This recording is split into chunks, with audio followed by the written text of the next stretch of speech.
রাসূলুল্লাহ সাল্লাল্লাহু আলাইহি ওয়াসাল্লাম শুধু পৃথিবীর রহমত স্বরূপ নয়, আল্লাহ যত জগতের রব তত জগতের রহমত করে আল্লাহ রাসূলকে আল্লাহ তাআলা এই দুনিয়াতে পাঠিয়েছেন।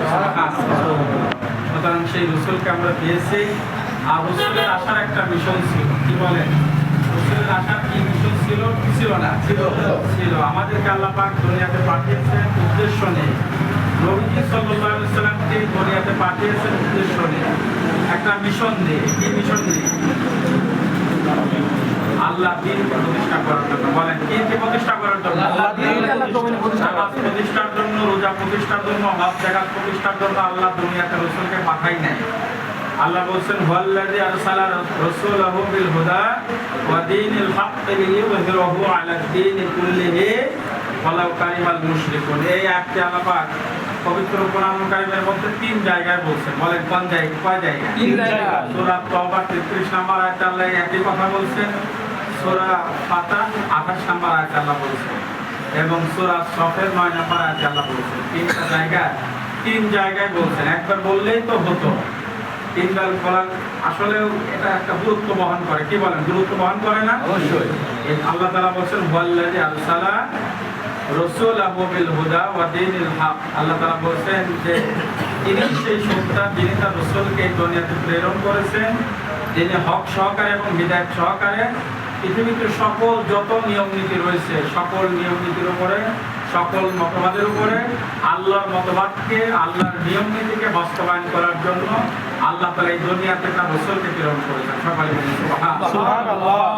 তবে আল্লাহ তাআলা বলেন, ওয়ালাউ কারিহাল মুশরিকুন। এই ব্যাপারে মুশরিকরা যতই মন খারাপ করুক না কেন, যতই অপছন্দ করুক না কেন, আল্লাহ রাসূলকে আল্লাহ তাআলা যে উদ্দেশ্যে পাঠিয়েছেন সেই উদ্দেশ্য আল্লাহ তাআলা পূর্ণ করবেই করবেন। সকলে বলেন সুবহানাল্লাহ। সাল্লাল্লাহু আলাইহি ওয়াসাল্লাম কিন্তু 1 থেকে 53 বছর পর্যন্ত তিনি সংগ্রাম করেছেন আল্লাহর দ্বীনকে বাস্তবায়ন করার জন্য, আল্লাহর নিয়ম নীতিকে বাস্তবায়ন করার জন্য। প্রায় নবুয়তের পরেও আরো 13 বছর তিনি সংগ্রাম করতে চেষ্টা করছেন। যখন আল্লাহর আদেশে যখন মক্কা থেকে মদিনায় হিজরত করে গেলেন, মদিনাতে গিয়ে তিনি একটা ইসলামী রাষ্ট্র গঠন করলেন।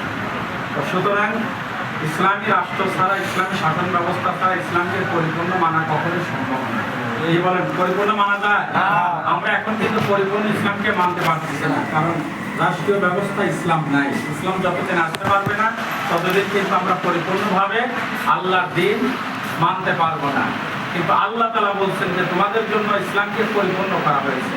আল-ইয়াওমা আকমালতু লাকুম দীনাকুম। আল্লাহ বলছেন ইসলামকে কি করা হয়েছে?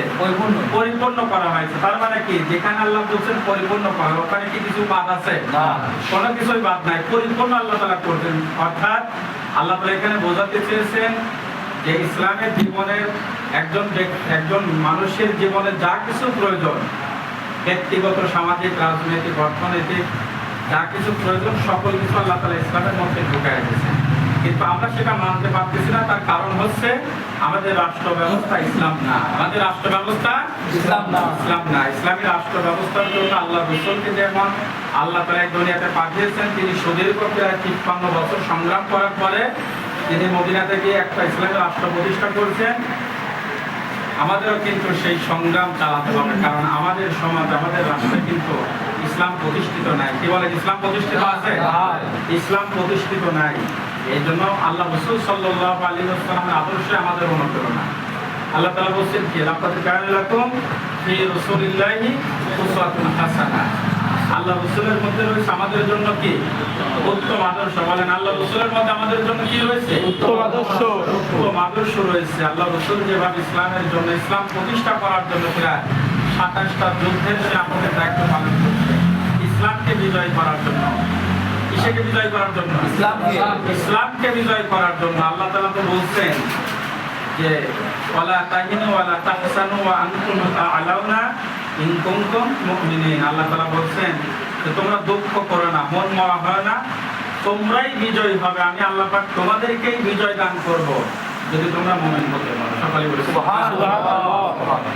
পৃথিবীর কোন শক্তি আমাদের বিজয় ঠেকাতে পারবে না ইনশাআল্লাহ। পৃথিবীর কোন শক্তি কি করতে পারবে না? আমাদের বিজয় ঠেকাতে পারবে না। আল্লাহ যদি আসে, আমরা যদি মুমিন হতে পারি, আমাদের কাজে কর্মে, আমাদের কথার সাথে কাজের যদি মিল থাকে, পৃথিবীর কোনো শক্তি পাওয়া, দিল্লি কেন, ওয়াশিংটন আমাদের যে বিজয়, সেই বিজয় তারা ঠেকাতে পারবে।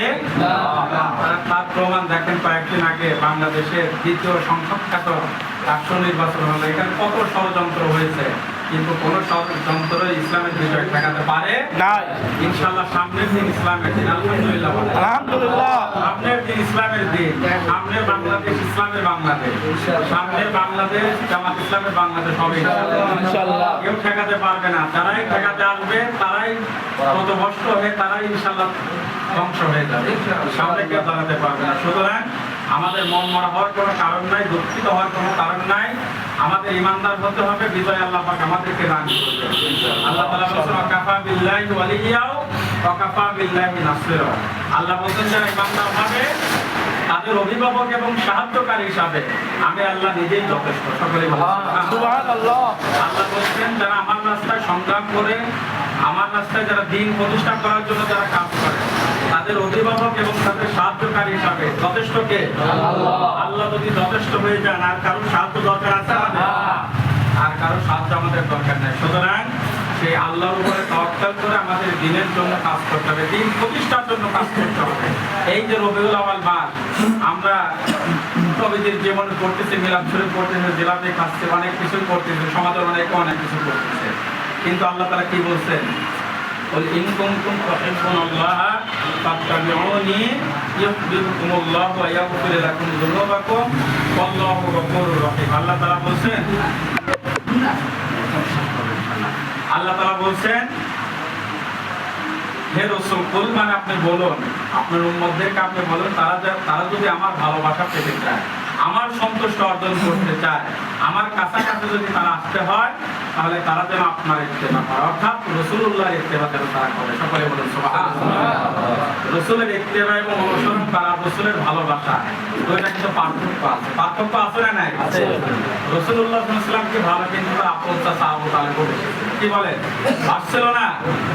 8 বছর বয়সে আল্লাহ রাসূলের দাদা যখন ইন্তেকাল করেন, তখন 50 বছর বয়স পর্যন্ত, রাসূলের বয়স 50 বছর পর্যন্ত সবসময় সেলফার দিয়েছে আবু তালেব, রাসূলুল্লাহ সাল্লাল্লাহু আলাইহি ওয়াসাল্লামের চাচা। তিনি যতদিন জীবিত ছিলেন, নবীজির বয়স 50 বছর হওয়া পর্যন্ত আবু তালেব দুনিয়াতে ছিলেন। যতদিন এসেছিলেন ততদিন আল্লাহ রাসূলের পাশে দাঁড়িয়েছিলেন, বিভিন্ন দেখাইতে আল্লাহ রাসূলকে সেলফার দিয়েছেন, সহযোগিতা করছেন। কিন্তু তারপরও তিনি কোথায় যাবেন? জাহান্নামে। বলেন তারপরও তিনি কোথায় যাবেন? তার কারণ তিনি রাসূলুল্লাহর ইত্তেবা করেন না। ইত্তেবা করা একটা জিনিস, আর ভালোবাসা আরেকটা জিনিস। ভালো আমাদের বাঁচতে হবে, কিন্তু সর্বপ্রথম আমাদের রাসূলুল্লাহ সাল্লাল্লাহু আলাইহি ওয়াসাল্লামের ইত্তেবা করতে হবে, তার অনুসরণ করতে হবে, তার আদর্শ অনুযায়ী চলার জন্য চেষ্টা করতে হবে।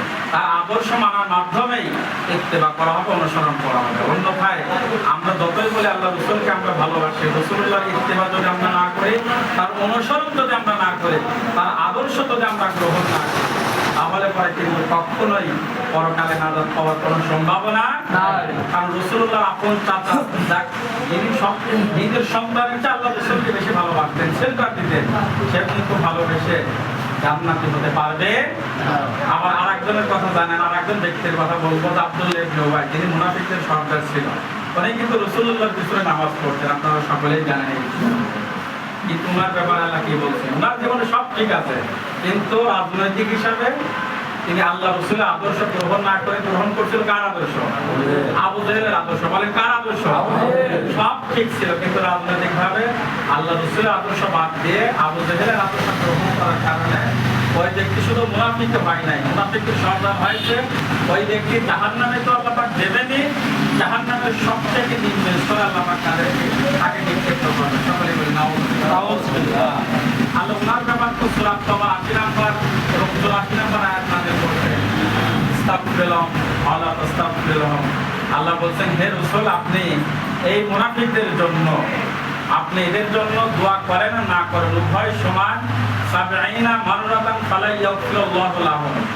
আপনি যদি এদের জন্য ৭০ বার আমার কাছে দোয়া করেন, আমি আল্লাহ একবারের জন্য কবুল করব না। কথাটা রোজন কথা একটু চিন্তা করে দেখেন তো, যিনি আল্লাহ রাসূলের পিছনে নামাজ পড়ছেন, তার দাড়ি ছিল, টুপি ছিল, পাগড়ি ছিল, সবকিছু ঠিক ছিল, ওর ব্যাপারে আল্লাহ তাআলা বলছেন যে হে রাসূল, আপনি এর ব্যাপারে দোয়া করেন না না করেন, যদি 70 বারও করেন তারপরেও আপনার দোয়া এই ব্যক্তির জন্য কবুল হবে না। আল্লাহ রাসূলের দোয়া আল্লাহ ফেরত দিয়েছেন মুনাফিক হওয়ার কারণে। কি হওয়ার কারণে? রাজনৈতিকভাবে আদর্শ আল্লাহ রাসূলের আদর্শ বাদ দিয়ে উনি আদর্শ গ্রহণ করছিল কার? আবু জাহেলের। সুতরাং এরকমের অনেক মুসলমান বলে দাবি করা আসলে প্রকৃতপক্ষে তারা মুসলমান না। যারা সমাজে আল্লাহর দ্বীন প্রতিষ্ঠা না চায়, যারা সমাজে আল্লাহর আদেশ, আল্লাহর বিধিবিধান, আল্লাহর নিয়ম নীতি সমাজে এবং রাষ্ট্রে না চায়, ওই ব্যক্তি মুসলমান হওয়ার কোনো সুযোগ নেই, মুসলমান বলে পরিচয় দেওয়ার সুযোগ নেই। কি বলে? সুযোগ আছে? কোনো সুযোগ নেই। সেই ব্যক্তি নামাজি হোক, সেই ব্যক্তি ইমাম হোক, মাওলানা হোক, মুফতি মহাদ্দেশ হোক, যেই হোক না কেন, যে চাবে না যে আল্লাহর এই জমিনে আল্লাহর দ্বীন প্রতিষ্ঠা হোক, সমাজ এবং রাষ্ট্রে আল্লাহর দ্বীন প্রতিষ্ঠা হোক, যে ব্যক্তি চাবে না ওই ব্যক্তি মুসলমান হিসাবে পরিচয় দেওয়ার কোনো সুযোগ নেই, উনি মুসলমান হতে পারবে না। সুতরাং আসুন আমরা আমাদের মনের মধ্যে যদি অন্য রকমের অন্য আদর্শ থেকে থাকে, কোনো মনোযোগী থেকে থাকে, ওখান থেকে বিরত থেকে আমরা প্রকৃত পক্ষে আমরা যেন রাসূলুল্লাহ সাল্লাল্লাহু আলাইহি ওয়াসাল্লামের অনুসরণ ইত্তেবার মাধ্যমে আল্লাহ রাসূলকে যে উদ্দেশ্য নিয়ে, যে মিশন নিয়ে এই দুনিয়াতে আল্লাহ পাক পাঠিয়েছিলেন, আল্লাহ রাসূল এখন নাই, সেই দায়িত্ব আমাদের সকলের। আমরা যারা আশিক রাসূল দাবি করে, রাসূলের উম্মত দাবি করে, আমাদের সকলের এই দায়িত্ব। কি বলেন? সকলের দায়িত্ব আছে না নাই? আছে। নাকি সারা আলেমদের দায়িত্ব না মুসলমান সকলের দায়িত্ব? সকলের দায়িত্ব। সুতরাং আসুন আমরা সকলেই এই দায়িত্ব আমাদের জাতের স্থান থেকে আমরা যেন যথাযথভাবে সঠিকভাবে আদায় করার জন্য চেষ্টা করি। সামনের দিনে আমরা যেন আমাদের জান এবং মান দিয়ে আল্লাহ দ্বীনকে বিজয় করার জন্য সর্বোচ্চ চেষ্টা ময়দানে রাখতে পারি। আল্লাহ পাক যেন সেই যৌক্তিক, সেই মন মানসিকতা, সেই ইমানি শক্তি, সেই যোগ্যতা আল্লাহ আমাদের সকলকে যেন দান করেন। আসসালামু আলাইকুম ওয়া রাহমাতুল্লাহি ওয়া বারাকাতুহু।